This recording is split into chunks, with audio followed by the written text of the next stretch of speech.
दीवाना और मैं हूँ आपके साथ मेघा जी। आइए नजर डालते हैं आज की कुछ खास खबरों। भिवाड़ी में कुछ महीनों से बाईपास पर राजस्थान हरियाणा सीमा पर गंदे पानी के भरे होने से लोगों को काफी परेशानियों का सामना करना पड़ रहा है।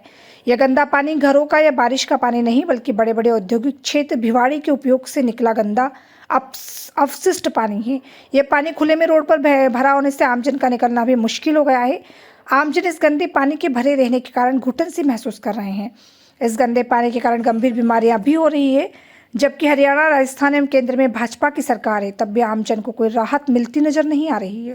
पत्रकार महोदय, आपके माध्यम से मैं बताना चाहता हूं कि भिवाड़ी में जो काले पानी की समस्या है वो काफ़ी दिनों से चली आ रही है, जिसको चुनाव के दौरान जब जो चुनावी रण चल रहा था उस दौरान पानी को निकाल दिया गया था। आज हम देख रहे हैं कि लोग उसमें डूब रहे हैं, बाइकें डूब रही हैं, जो टेम्पू चालक हैं उनको परेशानियां हो रही हैं, जो गरीब व्यापारी हैं उनकी दुकानें बंद हो गई हैं, उनके घर बंद होने के कगार पे, उनकी रोजी रोटी की समस्या आ रखी है। और यहाँ पे जो काले पानी से जो बीमारियां फैल रही हैं और बहुत ही भयानक बीमारी फैलने का जो डर है, आमजन में डर का माहौल बना हुआ है। प्रशासन इसकी ओर ध्यान नहीं दे रहा है। और मैं तो ये कहना चाहता हूँ कि डबल इंजन की सरकार, यहाँ पे तो ट्रिपल इंजन की सरकार है। जैसे हरियाणा में भारतीय जनता पार्टी की सरकार है, राजस्थान में भी और केंद्र में भी, उसके बावजूद इस समस्या का समाधान नहीं हो पा रहा है या ये करना नहीं चाह रहे हैं। प्रशासन की और सरकार की आंख खोलने के लिए हमने यहाँ पे ये ज्ञापन दिया है और हमने 20 दिन का अल्टीमेट दिया है कि 20 दिन में अगर इस समस्या का समाधान नहीं होता है तो बड़े स्तर पर आंदोलन करेंगे और यहाँ ऑफिस से इन पे ताला लगाएंगे और इनकी आंखें खोलने का काम करेंगे। हम विपक्ष के तौर पर इनकी आंखें खोलने का और इनसे काम कराने का काम करेंगे। तो आपके माध्यम से यही कहना चाहते हैं। जिस समस्या का 30 साल से निराकरण नहीं हो सका, कितने आश्वस्त है कि 20 दिन में समस्या सॉर्ट आउट हो जाएगी? देखिए, ऐसा है, 30 साल से इस समस्या का समाधान पहले हो रखा था। हरियाणा में यहाँ से पानी जा रहा था। अभी ये मुश्किल से 1 साल से जो ये डिवाइडर यहाँ पे लगा है, इससे जो समस्या है, ये समस्या हुई है। उससे पहले इतनी कोई ज़्यादा समस्या नहीं थी। बारिश कोई होती थी तो बारिश में ये समस्या आती थी। और अब आप सोच के देखिए कि अब बगैर बारिश के ये हालत है, तो अब बारिश का मौसम जब आएगा उस टाइम भिवाड़ी का क्या हाल होगा। भिवाड़ी पूरी तरह पानी में डूबने के कगार पे है और प्रशासन को इस तरफ ध्यान देना चाहिए और इस समस्या का समाधान करना चाहिए। जैसे 6 महीने से अलवर मेगा हाईवे बंद है, वहाँ जो गुलजार जो दुकानें थी वो सारी बंद हो चुकी हैं, बेरोजगारी के कगार पे लोग बाग आ चुके हैं। 6 महीने बाद आक्रोश इतना देरी से क्यों? मैं ये कहना चाहता हूँ आपको कि हम देख रहे थे कि यहाँ से कोई आवाज़ उठाए। हमने यहाँ पे देखा कि सभी लोगों ने एक तरह से चूड़ियाँ पहनने का काम किया है। कोई भी जो ये समस्या है इसका समाधान के लिए आवाज़ उठाने के लिए कोई तैयार नहीं है। सब सरकार की मिली भगत में, सरकार के दबाव में आके काम कर रहे हैं। कोई समस्या के लिए कोई आगे नहीं आ रहा है। इसलिए हमने सोचा कि हम इस मुद्दे को उठाएंगे और सरकार की आंखें खोलेंगे, सरकार का ध्यान केंद्रित इस तरफ करेंगे। और जो कि आपने देखा है कि जिस तरह से ये नेशनल हाईवे है, 2 स्टेटों को जोड़ता है, इस पे डिवाइडर लगा है। वो डिवाइडर पहले से अवैध है और अगर चाहें तो दोनों स्टेटों में भारतीय जनता पार्टी की सरकार है, चाहे तो इसको हटा के इसका निस्तारण कर सकते हैं। समस्या को लेकर आज भी सरपंच संघ के अध्यक्ष उर्मिराम पोसवाल ने आपको ज्ञापन दिया है, 20 दिन का अल्टीमेटम दिया है, तो क्या ये समस्या 20 दिन में निपट जाएगी? जैसे आपको कलेक्टर मैडम की मीटिंग में बताया गया था कि हमने देखा है कि कौन सी समस्या का क्या समाधान हो सकता है और उसके लिए क्या उचित समय चाहिए।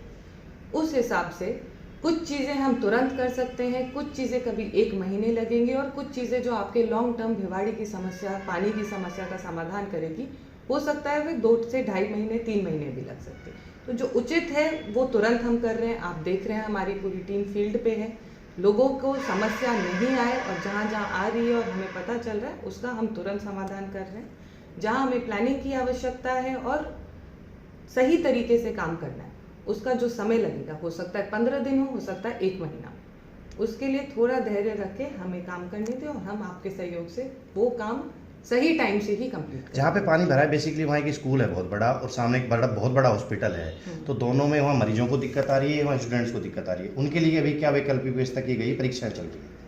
आज जो परीक्षा के इशू में सबसे प्रायोरिटी पे आज आपने देखा था कलेक्टर मैडम की नंबर 1 प्रायोरिटी यही थी कि बच्चों को कहीं पे भी समस्या नहीं आए एग्जाम देने में। टीचर्स आए थे, उन्होंने अपनी प्रॉब्लम हमारे सामने पेश की। ये तो मेरे ही अपने कैंपस के सामने की बात है। एक गेट हमने ऑपरेशनल रखा, बच्चों को किसी को भी पैदल नहीं जाने दिया, पानी का तुरंत डाइवर्जन किया और आप 2 दिन में देख सकते हो कि पानी का जो लेवल है वो कम भी हो गया है और हमने व्यवस्था की थी कि बच्चे सुरक्षित रूप से अपना एग्ज़ाम कंटिन्यू कर सकें, जो आज कर रहे हैं।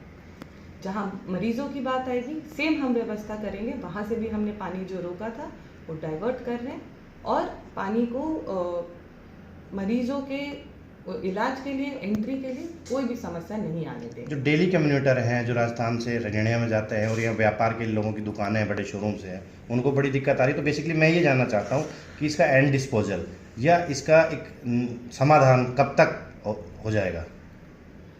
डेली कम्यूटर्स के लिए समाधान हम डेली ढूंढ रहे हैं कि हम कहाँ से उनको अल्टरनेट रूट दे सकते हैं, जहाँ पे उनके वाहन और वो खुद आ सके। कहीं पे हमें समय लग रहा है तो वो, जैसे मैंने बताया, वो उचित कोई नेशनल हाईवे का अगर मैटर है तो एज पर कोऑर्डिनेशन ऊपर से मॉनिटरिंग हो रही है CS सर की, मैंने बताया, उस हिसाब से हम उचित समय में कर देंगे। वैकल्पिक हमने लोगों को रास्ता दिया है, प्लस हमारी पुलिस तैनात है कि लोगों को कहीं पे भी जहां उनके लिए डेंजर हो सकता है वहां नहीं प्रवेश करें। और ये रैंप जो बनाया हुआ है नेशनल हाईवे पे, आपको पता है अतिक्रमण है बेसिकली, तो ये रैंप हटने के लिए कभी कोई चीज़ें चल रही है कि? दोनों स्टेट के सहयोग से ये काम होना है। आपको भी पता है कि असुविधा सबको आ रही है इससे, और ये जो है ये दोनों के सहयोग से हम इसका समाधान करेंगे। हमारी जो प्रक्रिया है वो है कि अभी जो तुरंत लोगों को यहाँ पे असुविधा पानी भरने से हो रही है उसको कैसे समाधान। जैसा कि मैडम कल दोनों पुलिस राज्यों की पुलिस आपस में टकराव का विषय बन गया था, तो उसके लिए क्या आपने व्यवस्था करी है, आगे ना हो ऐसा काम? पुलिस हमारी सुरक्षा के लिए है, हमारी सेफ्टी के लिए है, वो अपना काम अपने तरीके से निभा रही है। तो वो चीज़ हम उनके सपोर्ट में है कि वो सबसे प्रायोरिटी देती है कि पब्लिक सेफ्टी रहे, वही वो करते हैं। Thank you.